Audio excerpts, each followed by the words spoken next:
आज हम भारतीय इतिहास के एक ऐसे दिन की बात करेंगे जिसने देश की पूरी दिशा ही बदल कर रख दी। एक ऐसा दिन जिसने पूरे देश को सकते में डाल दिया था। 31 अक्टूबर 1984। ये सिर्फ एक तारीख नहीं है, बल्कि भारत के इतिहास में एक ऐसा दिन है जिसे कभी भुलाया नहीं जा सकता। ये वो दिन था जब देश ने अपने प्रधानमंत्री को खोया और इस एक पल ने भारत का भविष्य हमेशा हमेशा के लिए बदल दिया।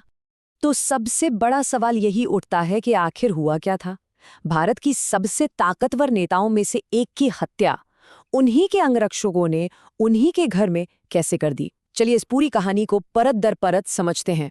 तो ये कहानी शुरू होती है इंदिरा गांधी से, भारत के पहले प्रधानमंत्री जवाहरलाल नेहरू की बेटी, जिनकी राजनीतिक विरासत बहुत बड़ी भी थी और बहुत पेचीदा भी। 1966 में जब वो प्रधानमंत्री बनी तो उनका कार्यकाल बड़े बड़े फैसलों और घटनाओं से भरा रहा। एक तरफ 1971 के युद्ध में वो शानदार जीत थी, जिसके बाद बांग्लादेश बना। ये सब उनकी ऐतिहासिक उपलब्धियां थीं। तो वहीं दूसरी तरफ उनके ही कार्यकाल पर इमरजेंसी का वो विवादास्पद दाग भी लगा। उन्हें एक बहुत ही मजबूत और आप कह सकते हैं निर्णायक नेता के तौर पर देखा जाता था, लेकिन उनके जो कड़े फैसले थे उन्हीं की वजह से एक बहुत मजबूत विपक्ष भी खड़ा हो गया।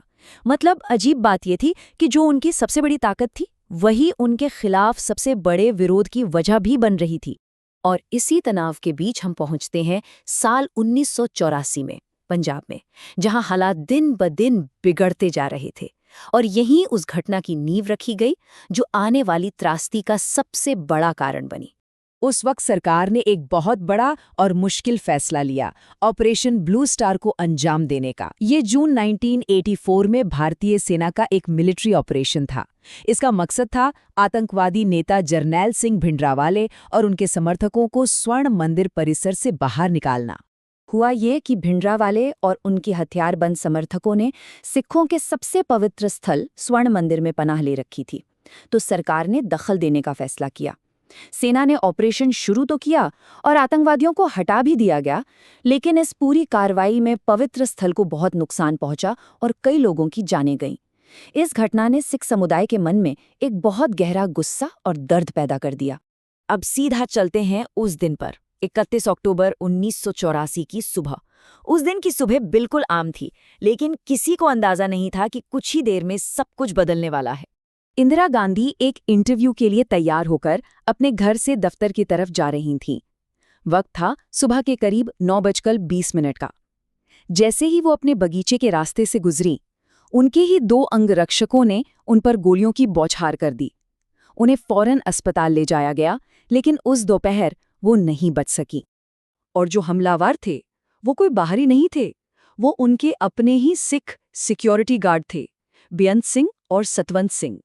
उनकी इस कार्रवाई को सीधे सीधे ऑपरेशन ब्लू स्टार के बदले के तौर पर देखा गया। जैसे ही उनकी मौत की खबर देश में आग की तरह फैली, पूरा देश जैसे एक गहरे सदमे में डूब गया। वो एक ऐसा पल था जब वक्त मानो थम सा गया था, और इसके बाद जो हुआ वो और भी ज्यादा भयानक था। उनकी हत्या के बाद जो हुआ वो सच में भारत के इतिहास का एक काला अध्याय है। देश भर में और खासकर दिल्ली में सिख विरोधी दंगे भड़क उठे, जिसमें हजारों बेगुनाह लोगों को अपनी जान गंवानी पड़ी। तो आज इतने सालों बाद इंदिरा गांधी को कैसे याद किया जाता है? उनकी विरासत काफी जटिल है और भारतीय राजनीति पर उनका असर बहुत ही गहरा रहा है। देखिए, इंदिरा गांधी की विरासत एक तरह से एक सिक्के के 2 पहलू जैसी है। एक तरफ लोग उन्हें उनके मजबूत नेतृत्व और राष्ट्रीय जीतों के लिए याद करते हैं, तो वहीं दूसरी तरफ इमरजेंसी जैसे उनके सत्तावादी कदमों और विवादास्पद फैसलों के लिए उनकी बहुत आलोचना भी होती है। वो एक ऐसी शख्सियत थी जिसने देश को जोड़ा भी और कहीं ना कहीं बांटा भी। और ये पूरी कहानी हमें एक बहुत ही अहम सवाल के पास लाकर खड़ा कर देती है। जब राजनीतिक गुस्सा इस तरह की त्रासदी का रूप ले लेता है, तो एक राष्ट्र के तौर पर इससे उभरना कितना मुश्किल होता है। ये एक ऐसा सवाल है जिसका जवाब आज भी उतना ही जरूरी है।